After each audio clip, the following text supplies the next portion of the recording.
Good afternoon. Afternoon, everybody. Very nice to see you here. Warm welcome to this, the Health Foundation's second annual summit on AI in health and care. My name is Jennifer Dixon. I'm the Chief Executive at the Health Foundation.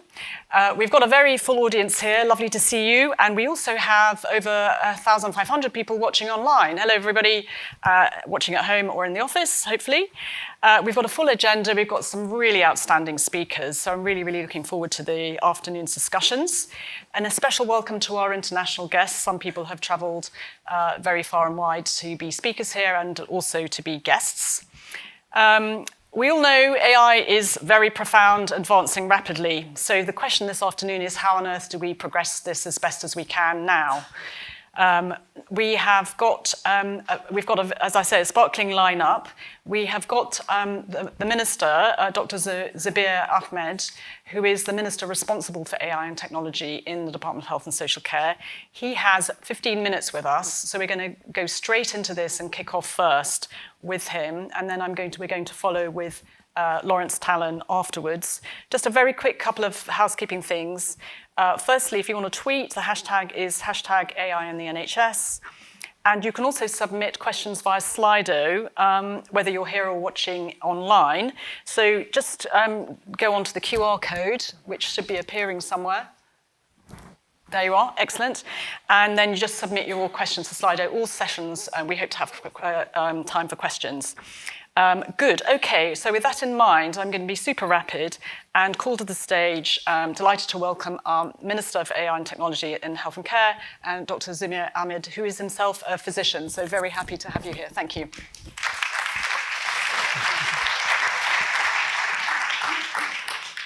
Thank you, Jennifer, and good afternoon, everyone. So I'm a member of Parliament up in Glasgow, and I had a rare chance to be in my constituency last night on a Monday evening, and I was with my kids, my 11-year-old, looking at the speech, and he was like, "Dad, what are you doing?" I said, "I've got this speech coming up.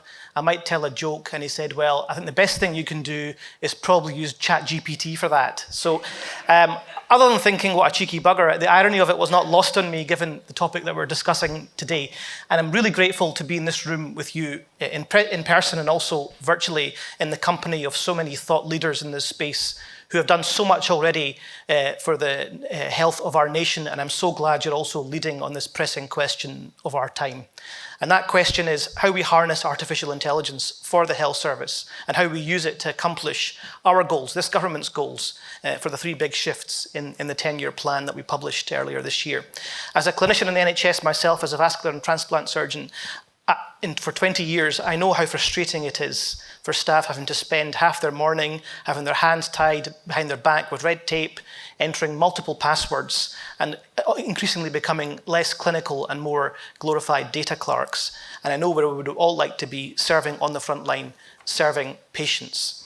Because the truth is, while medicines, surgical techniques, and patient expectations have gone through the roof in terms of advancement, the infrastructure around many of us has not kept pace to support the clinical decision-making. It's not been serving clinicians well, and it certainly hasn't been serving patients well. But now, AI has so much potential to free us from those archaic pastimes so we can see patients face-to-face and often show more of our face to the patient rather than the back of our heads as we're trying to grapple with an archaic piece of technology. And there's really no way the NHS can meaningfully transform into the health service that we all want, fit for the future, without embedding AI tools safely and effectively throughout the whole system. And fortunately, thanks to many of you, we don't have to begin this race from a standing start. The NHS has already done much of the groundwork through the AI lab, and this was created to accelerate the promising AI technologies by backing trusts with advice and funding to support the safe and effective deployment of AI within our National Health Service. Their achievements are actually quite numerous to list, but Dr. deserves a special mention. With lab funding, it helps 7 trusts accurately predict which patients are at highest risk of missing an appointment, freeing up countless hours of clinician and administrator time, improving patient care, and using, most importantly, our capacity in the NHS much better. And we are determined to build on that legacy. Earlier this summer, you may recall, our Prime Minister recognised the transformative potential of AI to the public sector as a whole by standing up a programme of AI exemplars. It was no accident that two of these are in the healthcare space. The first is AI diagnostics, which give clinicians the tools to identify conditions such as lung cancer from scans, speeding up the patient diagnosis and bearing down on that backlog that we all want to disappear. And the second is AI-assisted discharge summaries. If there's any FY1s in the room, you can start clapping now, which will help to expedite patients leaving hospital, often, it must be said, with a more accurate synopsis of the hospital stay than otherwise would have been ordinarily the case. Getting AI right, though, needs a cross-government approach, and that's why I'm working very closely with the ministerial colleagues in the Department of Science, Innovation and Technology, in particular my friend Lord Valence, with whom my officials engage regularly as we implement the AI Opportunities Action Plan that was published in January this year. As many of you know, this plan contains 50 recommendations for government to help our country to capture the opportunities of AI like never before. I'm kind of getting a little bit bored of telling everyone, and I think my officials are getting bored of me telling everyone, that for this government, for the Secretary of State Wes Streeting, and for me, it's not anymore just about a national health service, it's about being a national growth service. And if we're to unleash the NHS's potential as a motor for economic growth, we know and we must know that AI is part of that effort in a defining way. And that's why we're putting our money where our mouth is on AI as one of the, what started out being called the big bets, but I'm more increasingly calling it a big promise to support the 3 shifts in our 10-year plan. You'll know what they are, but I think it's still worth repeating. From hospital to community, from analogue to digital, and of course from sickness to prevention. These shifts are, as many of you know, not mutually exclusive. They have to be harnessed together to radically transform the health service. And the digital transformation part is really the gateway, in my opinion, to the whole thing. And that's why we are going to focus on AI deployment in critical areas where technologies can finally support, not hinder, healthcare workers and patients. And let me distill this into 4 particular areas. The first being direct patient care. Tomorrow's surgeons will have seamless AI-enabled preoperative images co-registered with an intraoperative field, possibly using robotic surgery all at the same time, making surgery more precise, bloodless, and recovery faster. The truth is, this is already happening in pockets, but it's my job as a minister, an MP, and most importantly as a Labour government, to make sure it's there for the many, not just the few. And this government has committed to 500,000 robotic-assisted procedures by 2035, where the evidence guides it. Another example will be AI-powered wearables, which will give patients, and indeed the clinicians treating them, more options to monitor their conditions from the comfort of their own home. Secondly, supportive and non-clinical activities for AI. We are ambitious that AI should be in every nurse and doctor's pocket and be an enabler of them caring for someone, not a hindrance. Ambient voice technologies are a fantastic example of how AI can save a clinician time and make patients feel more heard. And I'm very, very supportive of their swift rollout. But if we're honest, there have been some challenges here. And so I want you to hear it from me very clearly today. Guidance is your friend and not your foe.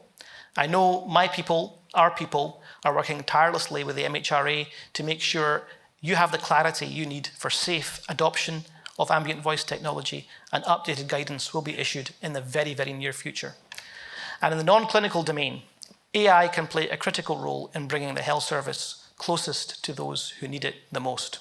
The NHS app will become a front door to the health service with a few taps on a screen. 24 hours a day, 7 days a week, there will be clinical advice on your iPad or your iPhone. Other manufacturers are also available.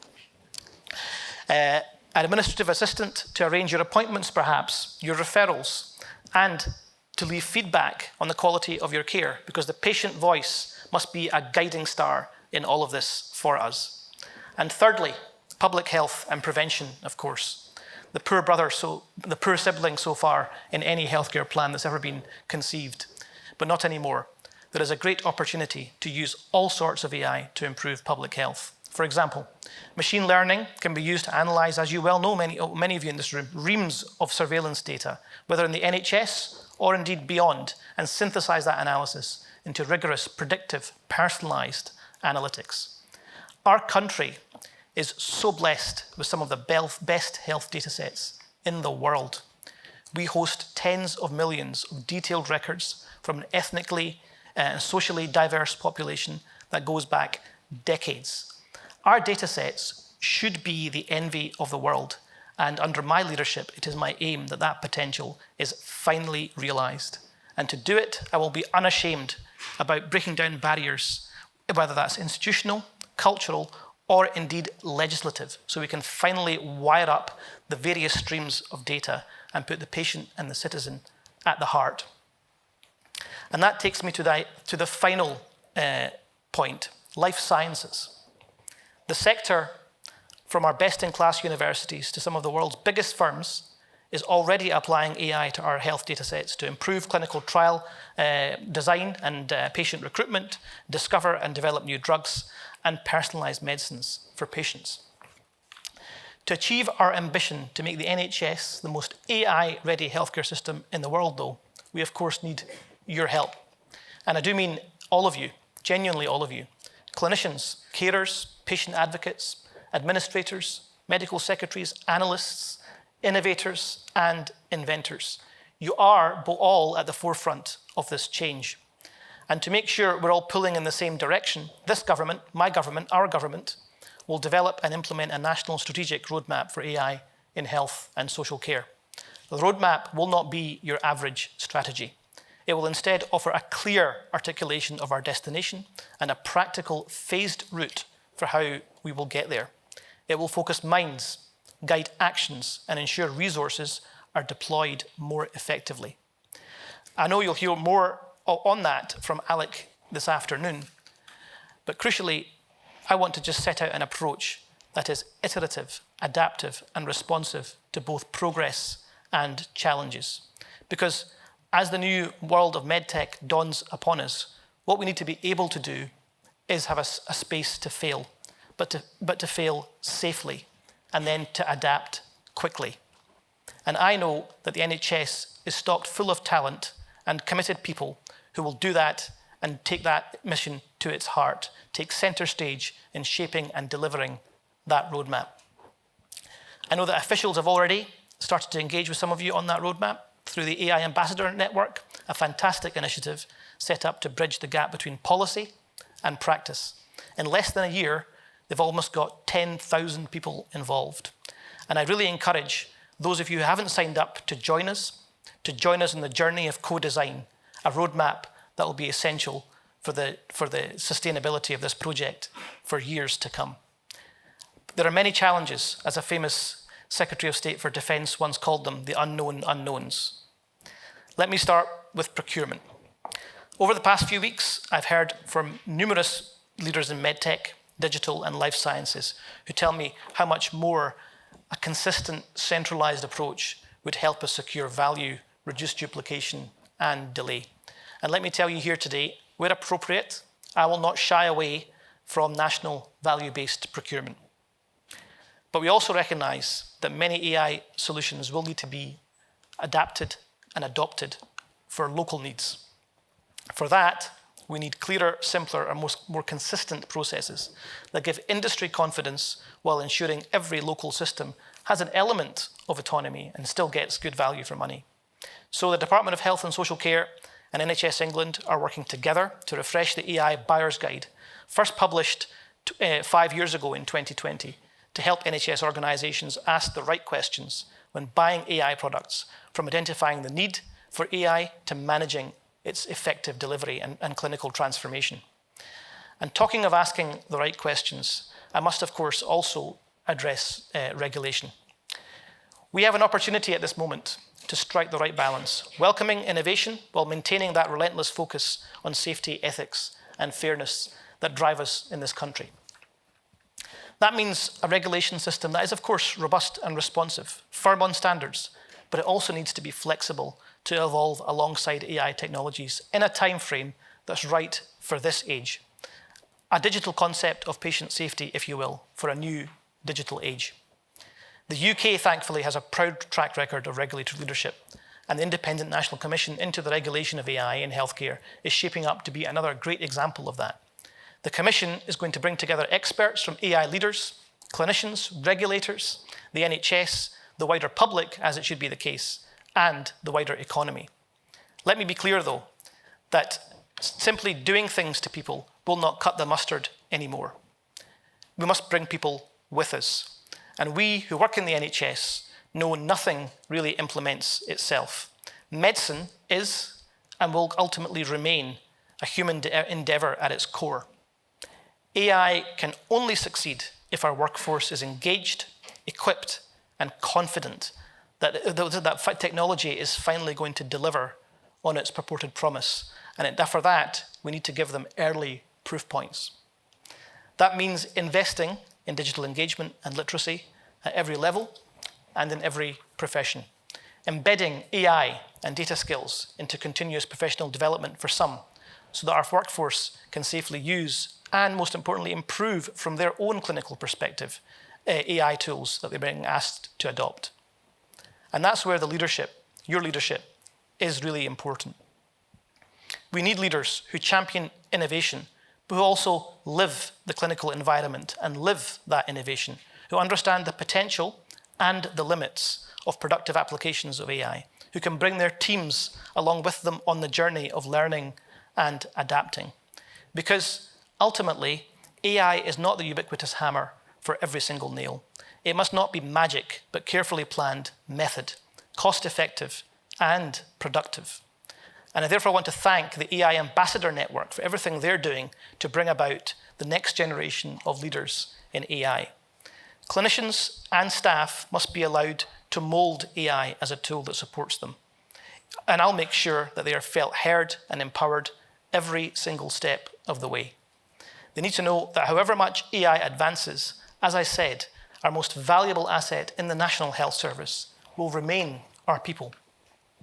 So we must keep our workforce, many of you here today, engaged, actively participating in the journey to help the NHS transform into an AI-ready and enabled health service. It includes patients and the public. They must, of course, come with us. Every weekend, I go back to my constituency and I host surgeries, and I'm grateful for the frankness of Glaswegians who tell me it like it is. They don't want jargon or hype anymore. They've had enough. They want delivery. They want less Jean-Luc Picard and more Dr. Finlay. And that just shows my age.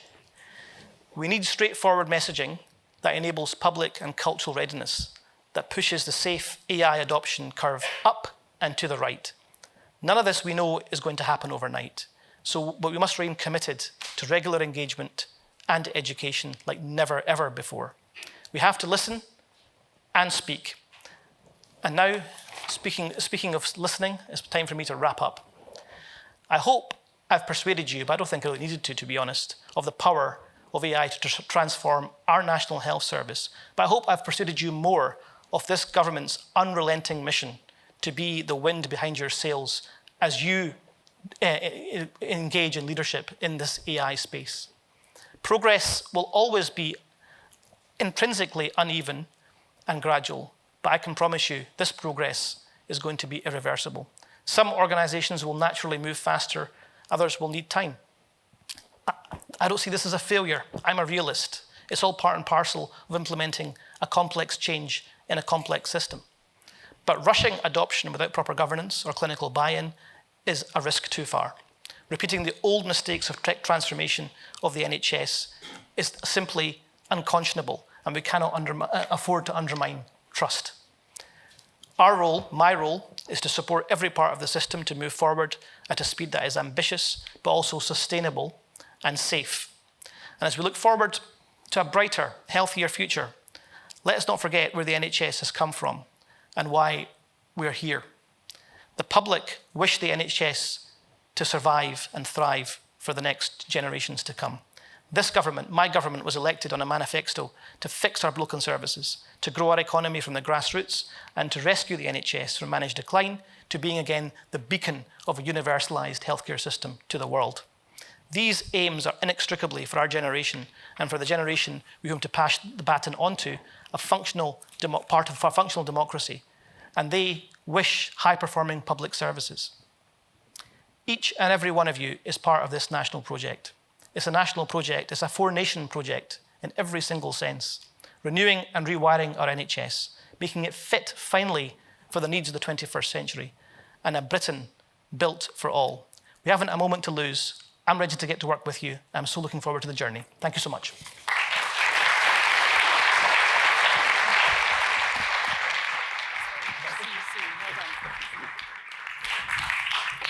Thank you so much, Sir Zubir. Sorry, the Minister has to go to another meeting, so we haven't got time to quiz him. But I am very pleased to welcome to the stage Lawrence Tallon, who is the Chief Executive of the Medicines and Healthcare Products Regulatory Agency, MHRA. Clearly, as the Minister said, regulation is very important here. It needs to be trusted, safe, it needs to be adaptive, it needs to focus on the priority stuff, but it also needs to be very speedy if we're going to get the benefits that we all want to see. Now, Lawrence here, as the Minister said, is in the hot seat. He's the chief of this regulatory body. So how on earth is regulation going to adapt? And that's the question that Lawrence is going to talk to us about. So get your questions ready, because we do have a short Q&A after Lawrence. Lawrence is going to speak for about 10-ish minutes, and then we'll get to the questions. Thank you. So Lawrence, welcome. Thanks, Jennifer. We're all behind you. Well, thanks, Jennifer. It's great to be here. And so we've heard the Minister's call to action, and clearly a part of getting this right will be regulation, and that's what I'd like to talk to you about today. But one of the things I would say is it always strikes me as somewhat paradoxical that one of the big fears that we often associate with AI is its impact on work and potentially creating worklessness. But of course, our biggest problem in healthcare globally is a shortage of enough people to meet the demand we face. And we know projections of 10 million global shortage of workers by 2030. And of course, the Health Foundation's own Real Centre has done those projections for the UK, hundreds of thousands projected to be a shortfall. So we absolutely need AI to be part of this solution. And in order for that to happen, we need regulation that is moving at the pace of that innovation. Now, when you talk about innovation and you talk about regulation, they might sometimes seem quite odd bedfellows. They're not always phrases that one associates with each other. But they needn't be opposites. And in fact, we can't afford for them to be opposites if, as the Minister said, we want to transform the NHS at the pace that we need.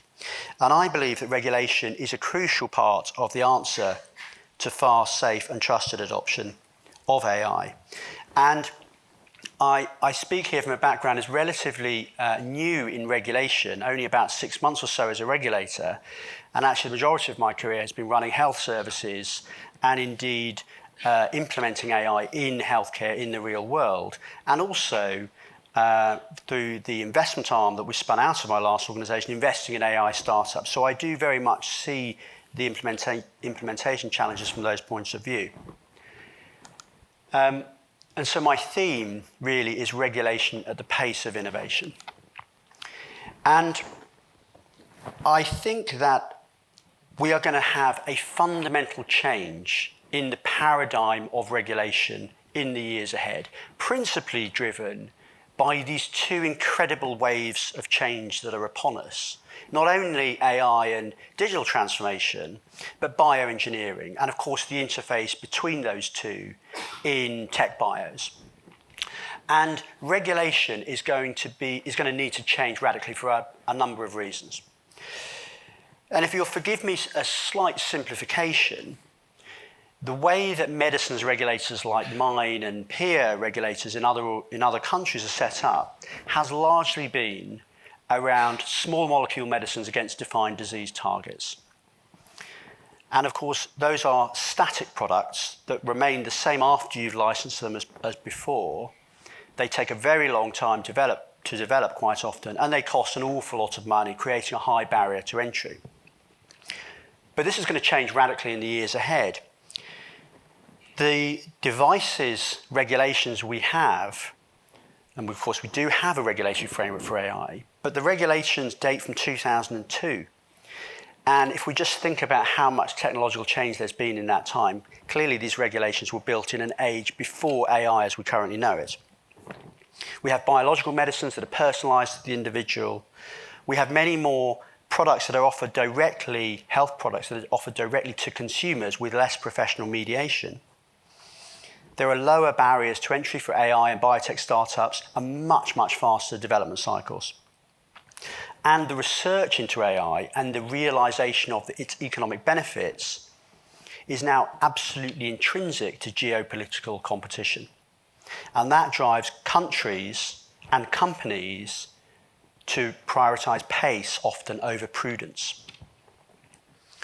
Most fundamentally, of course, AI is a product or a set of products that continues to change and adapt in the real world after the marketing authorization. And there's only so much assurance that we can do on an AI product in the lab before it gets into the real world. So we need a far greater emphasis on post-market surveillance and monitoring performance of AI in the real world so that we can bring products more quickly and still more safely to patients, to consumers, knowing that not only are they safe at the point of authorization, but that they remain safe on an ongoing basis.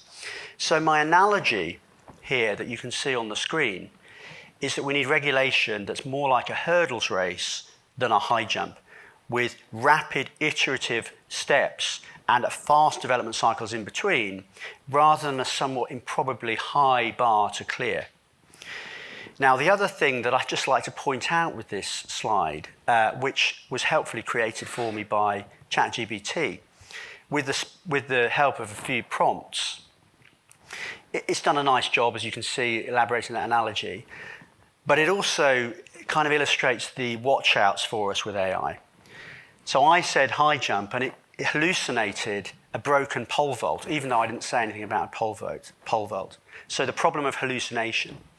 The other thing is that, of course, we as humans implicitly understand that in a hurdles race, you have to jump over the hurdles. But actually, if you look closely, logically, it is much faster if you don't, and you just run around them. So, of course, the AI will do things that might be entirely logical, but slightly fly in the face of implicit human understanding. So I'm just going to set out very, very high level the way in which we're thinking about how we will regulate differently for AI and indeed biological personalized medicines. And we need three key components for safe, fast, and trusted regulation of these types of products. The first is the model itself. Do we have sufficient evidence of its testing and validation in silico and in real clinical environments? That shouldn't be a disproportionate requirement, but it should be evidence that gives us confidence of its ability to be used in the real world.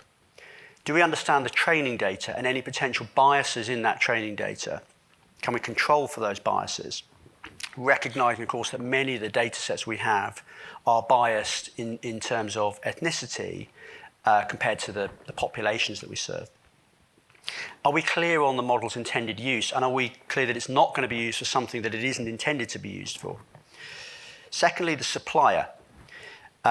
We have to have suppliers that have strong quality management systems in place with strong performance monitoring and transparent reporting of potential safety incidents. And they need to have a responsible approach to the upkeep of their model, recognizing that models change in the real world as they get exposed to more data. That is both the strength of AI, but it's also a potential weakness. And then crucially, the deployer, whether that be a professional or whether that be an institution.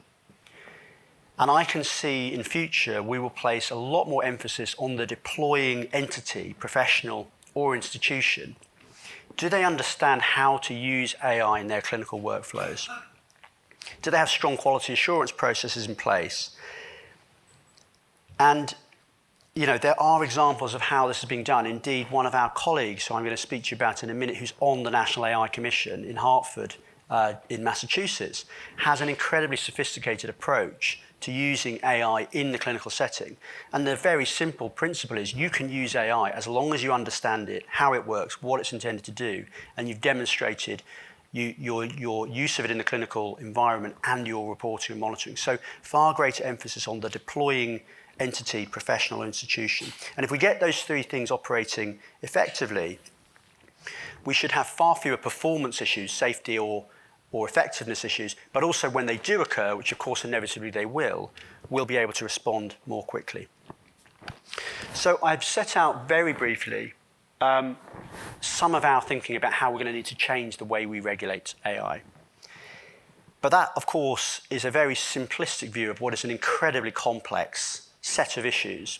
And when you have these complex adaptive challenges, I believe the best way to deal with them is to get a really expert and authoritative group of people together to help you work through those issues and come up with what is the best answer, the best fit for us. And so I'm delighted that the Minister referred to today the National Commission for Regulation of AI in Healthcare, which he announced a couple of weeks ago, in which the MHRA will be the lead agency, but will be very much a partnership effort across sectors, chaired by the brilliant Alistair Denniston, who is now so modest that he'll be cringing in his seat, but a truly inclusive and brilliant academic clinician based in Birmingham who will bring together the constituencies that we need involved. And the equally brilliant, and I know she's here, but I can't spot her at the moment, Professor Henrietta Hughes, who's busily trying to hide, but her colleague next to her pointed her out. I'm not going to make people stand up and be applauded, but we could do that. Henrietta, of course, a working GP, but the first National Patient Safety Commissioner, a strong advocate for patient voice and patient safety, and an equally strong moderniser and reformer of health services on behalf of her patients and patients up and down the country. So brilliant leadership of the Commission, and I won't go through all of the people on this list, but we really have collected together a remarkable set of people on the main Commission, and they will be supported by a series of working groups that will allow us to bring all of the constituencies together. So the first thing everyone says is, you haven't got this, you haven't got that. Don't worry, we've got a whole load of working groups that are bringing together the key constituencies and wrestling with the key issues. And I would like to thank all of these people for their expertise and their public service. To be clear, people are doing this as part of their jobs. There's no remuneration. This is about their willingness, people in this country and indeed other countries, to support this incredibly important effort, which will help us redesign the regulatory framework to be fit for the 10-year health plan that the Minister outlined, and indeed the life sciences sector plan, where UK medtech is such an important part of our industrial growth strategy, and we believe will be relevant globally for standard setting of the regulation of AI. So I think there's an email address there of how you can get in touch and get involved. I'm delighted that the Health Foundation will be our research partner on this National Commission. And I think we all know that the Health Foundation has made a really decisive pivot to its expertise in AI and healthcare over the last couple of years. So a really strong research partner to help us, underpinned by those working groups. And there will, of course, be an open call for evidence that people will be invited to engage with. And I believe if we get this right, we can indeed achieve our aspiration of a regulatory framework that moves at the pace of innovation. Thank you.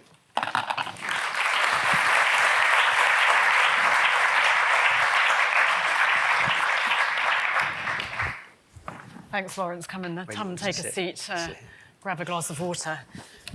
Thank you so much. I mean, it feels very much as if you're in the hot seat, isn't it?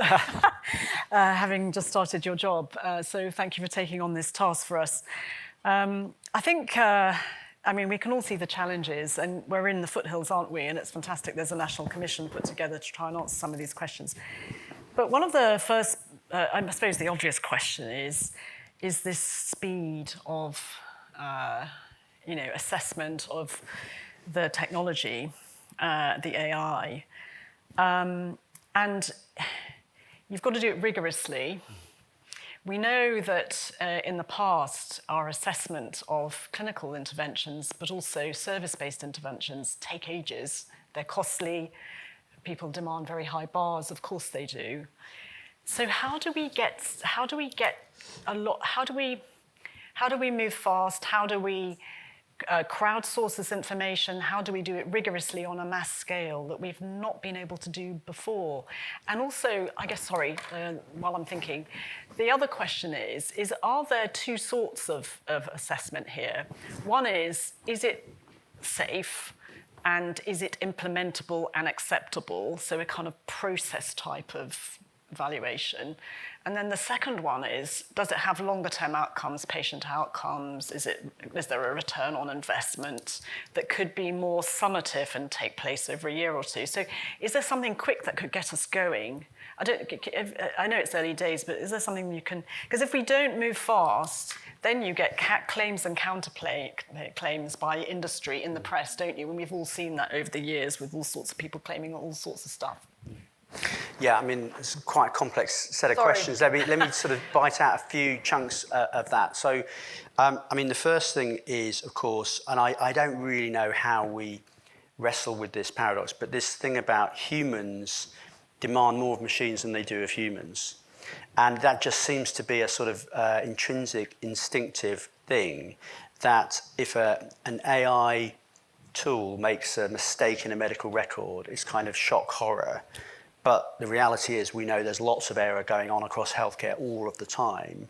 And I guess a question for the Commission will be, do we try and bring people on this journey to say, look, the threshold we should be aiming for is better than the current position, as opposed to perfect? Or do we just have to accept that intrinsic acceptability is different, and therefore we need to build a regulatory framework accordingly? And I think it's crucial that, this is why it's so important that Henrietta, Patient Safety Commissioner, is a key player in this, is we need to understand people's human values. And frankly, if that is going to be the case, that people are just less accepting of machines than humans, then I think we've got to bake that into the way we deal with regulation. The second point I was going to make is the plane is in flight. Yeah. So the idea, and we heard the Minister saying he's very supportive of the use of ambient voice technology in primary care and outpatients. And, the harm that could occur if we suddenly stop these things potentially could be far greater than trying to steer the flight path while the plane is in flight. So I think all of that needs to be in the mix. I'm very sure, though, that what is going to be different for AI than has traditionally been the case for small molecule pharmaceuticals is that in the latter case, we put a heavy onus on the regulator to decide once nationally, is this product safe and is it effective? And then another regulator decides whether it should be reimbursed. But the professionals and institutions out there will rely on that standard, quite rightly so. AI is different. Is it safe? Largely depends on how it's used and the context in which it's used. And something could be entirely safe in one user's hands and unsafe in another user's hands. And so I think we are definitely going to need a more disaggregated approach to quality assurance, quality control, training our clinicians to understand how to use AI in healthcare, making sure that institutions have those quality management systems in place. But yeah, that's a slightly long answer to your questions, but that's right. But I think the principle of speed but rigor is absolutely, which is not exactly what we serve up in terms of evaluations to date in the wider evaluative community. Absolutely. Sorry, one other thing I meant to say, Jennifer, is, of course, is and Alistair said something on a call earlier today that if we go slowly, it's not a neutral action. Because we know that AI is being used. We have a responsibility as a regulatory body to keep pace with what's happening. And I do not think it's reasonable or fair for us to say to clinicians up and down the country, you use that at your own risk because we're not moving fast enough to help guide what is safe. I think it's our responsibility to try and move at the pace that our clinical community is moving. Yes, I read a study, a 2023 study, which said that 50% of British GPs were using ChatGPT-4 to help with decision support and diagnostic material, even though ChatGPT-4 says don't use it for this kind of thing. So it's kind of uncontrollable in a sense, which leads me on to my second question, which is that the scope of this is huge. So definitions is going to be a task, isn't it, partly for the National Commission, but the scope of this could be huge. Software as a medical device, AI as a medical device. Have you got any early thoughts about the tramlines here, or could it be absolutely enormous? Well, so we ideally would like to at least conclude a high-level framework by next year. And that's going to be a challenge because, that already feels not far away. The reality, though, is that I think the regulatory framework is going to have to come up a level, because the speed at which you can update legislation and regulations is the speed of Parliament, which is necessarily rigorous but not fast. And of course, the technology is moving so quickly. So I think what we'll need to do is have a regulatory framework that sets the overarching framework, but allows us to have a much more iterative updating of guidance in closer to real time. In terms of the overall span and scope, we are specifically looking at the regulation of AI as a medical device. But of course, that does very much reach into or connect with professional regulation, institutional regulation. And so we're talking to the other regulatory bodies about how we look at those interplays. When is an issue one for the model, and when is it one for the person using the model? But what we do need to do is bring forward more rapid guidance about the particular hot topics. So ambient voice scribes, discharge summaries, we need to bring those things forward as quickly as possible, even if they're guidance notes as opposed to legislation or regulations. But ideally, we will set out the overarching framework by, let's say, the middle of next year. Wonderful, thank you. And maybe a last question, which actually was asked on Slido. It's a question of how you set priorities, given that the regulator cannot do everything everywhere all at once, and this field is growing. It's a question about priorities, and in particular, the question was about the pressure that might be on you as a regulator to look at growth-forming AI applications that might be saleable to help British GDP, and patient safety or NHS sustainability enhancing AI, which may be a different objective. How are you going to set priorities, Lawrence, for how you focus the agency's work? Yeah, so it's often perceived that the objectives of industry and the objectives of patient safety are in competition. And I don't necessarily think it's as binary as that. So I can guarantee that one thing that will destroy a company or destroy a company's value is very serious patient safety issues on their watch with their products. So responsible innovators, responsible companies, actually, I think, want appropriate governance and regulation around patient safety. We do, though, need to keep out irresponsible developers who would put safety at risk. My framing of what I want us to do as an organisation, as a regulator, is think, what is the best way in which we can serve patients? And that might be, well, an element of that is undoubtedly safety, keeping patients safe so that they can have confidence in the products that they can access in the UK market. But it's also so that they can get the latest products. What we don't want to do is be so rigid on safety that we find a whole new generation of products that they can find are available in other countries but are not available in this country. And if you get that point right, you will then bring in industrial growth into the country. And there are certain things we can do that will really spur industrial growth. And some people may have seen the announcement we made last week about greater reciprocal standards between the FDA and the MHRA on AI as a medical device. Now, those of you, and there are some I'm sure in the audience, who are either in AI startups or work closely with them, know that if growing a company, growing a startup in the UK and getting regulatory approval in this country were automatically to be recognised in other jurisdictions, in particular in the US, that would be hugely beneficial to UK startups and UK economic growth. The regulatory alignment. Regulatory alignment, yeah. I remember from Brexit days, so thank you very much. We've run out of time there, but thank you very much to Lawrence for fielding this and being adaptive given the minister's schedule, which adaptive regulation in person. So thank you so much, Lawrence. And we're all behind you, aren't we? Thanks. Thank you. I'll exit.